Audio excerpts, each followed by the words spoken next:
I am here with Danielle. She is the owner and operator of Oak and Acorn.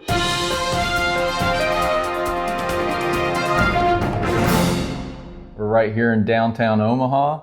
So this is a toy store. So tell me more about what kind of toys do you have? What's the inspiration behind the store?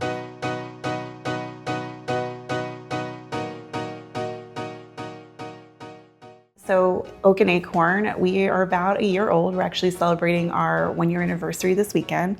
We were created with we had a dream in mind and place that we wanted to create an inclusive play space where families can come in and be in a super interactive store. Their kids are allowed to play and touch with everything. They can kind of have that hands-on experience that's missing in a lot of stores.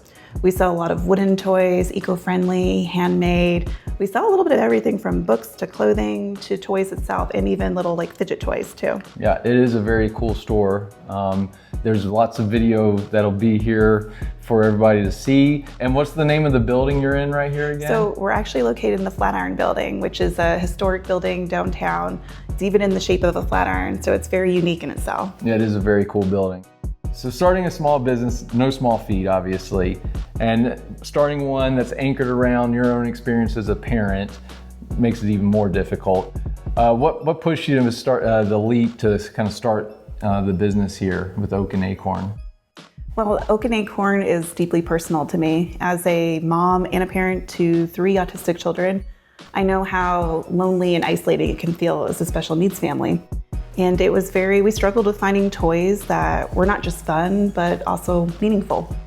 So we wanted to find toys that kind of met their sensory needs. They supported developmental milestones, just toys that were well-made, well-quality, or high quality, things that you don't typically find in stores these days. We're very technology driven now, and it's hard to find toys that are going to kind of inspire the imagination and encourage open-ended play, which I'm a big proponent of. And so I wanted to create a space where it felt inclusive, felt like families can be seen and heard.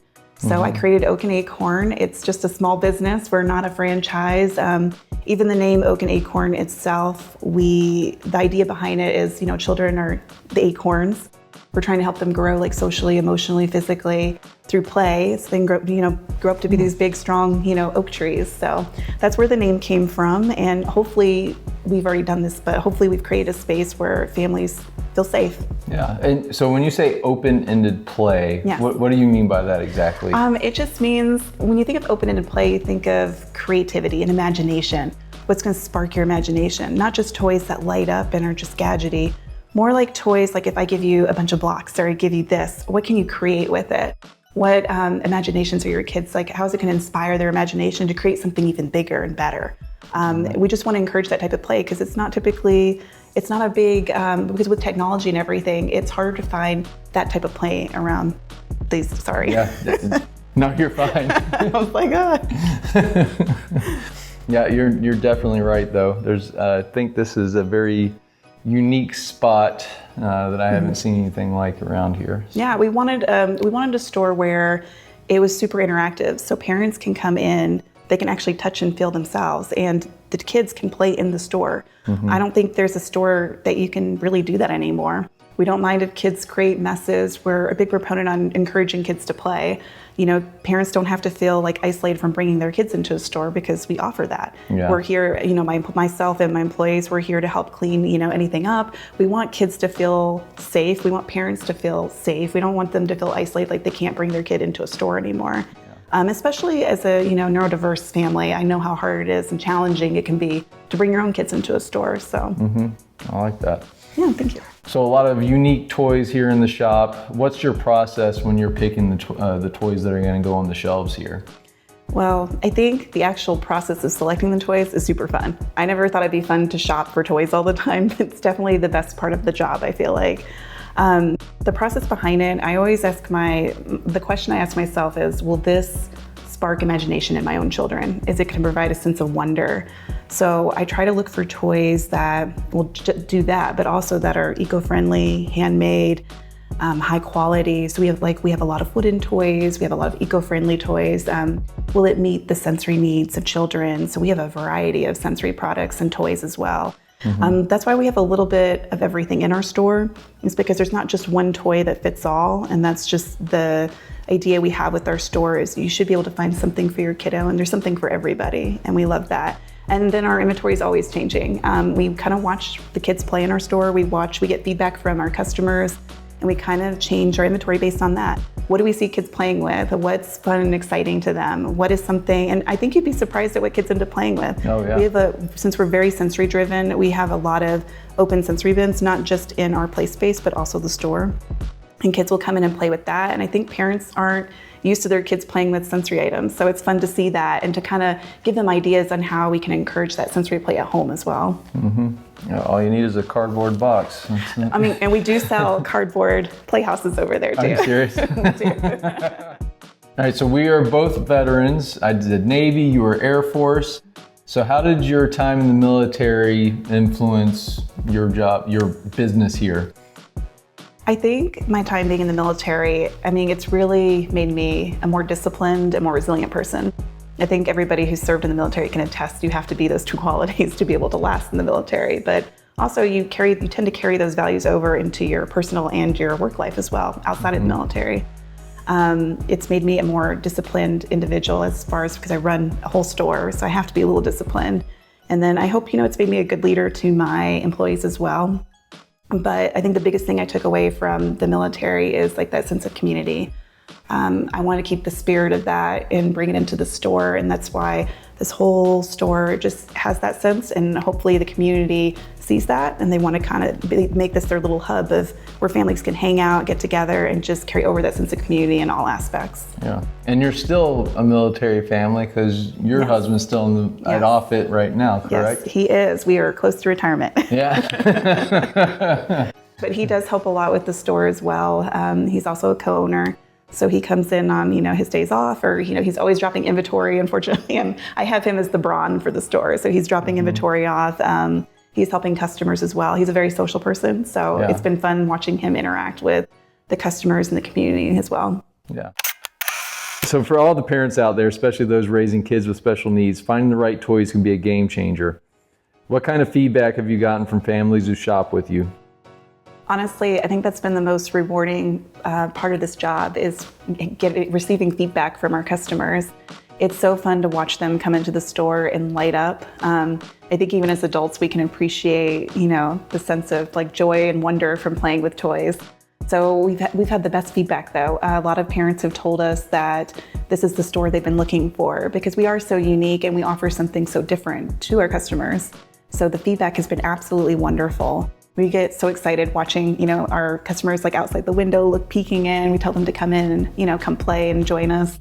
And we love seeing the feedback. And as I said before, we watch kids play in our store. We adjust our inventory based on that. And we love hearing feedback from the community too, like what can we do to make Oak and Acorn even better? And honestly, the best way people can support us is just by, word of mouth, telling their friends, their family about us, spreading the word. Letting people know that we're located downtown. We're on a quieter street, so we're definitely a destination store. So we appreciate, every single person who comes and visits us, comes hang out, plays, whether that's in our store or our playscape or our place. We just enjoy everybody coming in. Well, first off, Danielle, I wanted to say thank you for meeting with me today. You're building something that's very special here in the community. How can others get behind you and support you with what you're trying to create here? Well, thank you for having me, first of all. Really, just all the support, whether that's word of mouth, sharing on social media.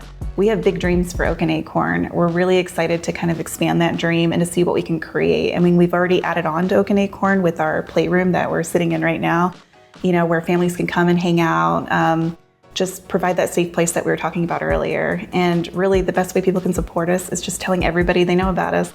We're just a small business, we need to get our name out there, and every purchase kind of makes that dream come true. And hopefully we can grow Oak and Acorn to include like maybe more events, like family sensory events. We want to do all the things, but we are a small store and we're just trying to grow. And I just realized we didn't really talk too much about the playroom here. Can you give more details on how that works for Yeah. families? What kind of sets it apart from other places like that around the area? Sure, yeah, I can definitely do that. This is one of my pride and joys. I love this playroom. We had so much play in our store that we thought, what if we created a room that can encompass all of that? So this playroom, it's a sensory playroom. It's called Acorn Hollow. So it's basically an add-on to our store, and it's really to encourage the open play that we were discussing. So we have all new themes every single week. We switch out the themes every Monday. So you'll see everything from dinosaurs to woodland to pizza to all this stuff, and it's so fun. We have a lot of sensory play in here and open-ended play. So you'll see quite the variety. So if customers come back every week, there's something new and exciting for their kiddos to play with. But we are a little bit unique in a sense that we only charge $10 for the entire family. So if you have 6 kids or 4 kids or 2, it doesn't matter. It's a $10 flat fee because we don't want to isolate families who have more kids than the average size family. We want to encourage everybody to come play. We only allow 10 little customers in here. So we only allow 10 people, so just to kind of create that safe place we're talking about so it doesn't get overcrowded. On Sundays, we actually we call it Slow Play Sunday, where our neurodiverse families can kind of come in where we only allow 6 kids to play in here. So the capacity is lower to kind of encourage, if kids need more space and just need more time to themselves, and encourages that type of play as well. So we encourage that. We actually have only been open for a couple of weeks, so this is still a new room, but we've had such great feedback already from it. And the fun thing is some of the items that it's in the playroom, we do have some of them in the store available to purchase. So if their kid really plays hard with something in here, then we can encourage, or we can show and direct them, here's toys that are similar, or here's the actual toy that we also sell too. Mm-hmm. So it's just a fun way to get that hands-on play so they can kind of see what their kids play with and just give a break. And we are also different, and we don't have time segments. We're literally open from when the store hours are open, so 10 a.m. to 6 p.m. So they can come at any point during the day. They can stay for 30 minutes, they can stay for an hour, a couple hours. We don't have a time restriction. So if there's families that are working more around nap time, nap schedules or more complicated schedules, they don't feel like they're kind of wasting their money because they can come in and play at any time. Mm-hmm. And this allows, if the kids are having a harder time, if they need to leave early, they can. There's no repercussions for that. But yeah, we're really excited about this room. You can even tell the tree, we made that from scratch in the back. Did you really? That was a whole process, but the kids love playing inside it. We have lights strewn on the top of the ceiling. The kids will play. They'll bring the toys from in here into there to play. And it's really fun to see what they play with and what they create in here. Kind of blows your mind sometimes. We even have their, yep. Is it Wednesday? Yep, it's siren. It is. Clockwork? Nice. Yes, sorry. Didn't plan that one. No, I kind of forgot it was Wednesday. Yeah. That's funny. What is that made of, though? That's a whole process. It's actually a wood frame. So that's a wood frame, and then we did chicken wire, and then we did foam, messed up on the foam, redid the foam, redid it again, because we wanted that kind of old rustic look, like the bark. Yeah. So we redid it again, added more chicken wire, put leaves in individually. It's been a whole process. Yeah. It's cool, though. It did come together, though. We had it going, and people that were shopping in the store would peek in. And if they follow me on social media, they knew we were creating it, so they were really curious about it. It looked like a giant Cheeto for a while because the foam is orange. Yeah. And nobody could see what this was going to turn into. Yeah. So we had a lot of guesses and a lot of excitement. So when it was finally created and people came in, it was so fun to see their reactions. They're like, "This is what you've been working on." That's awesome.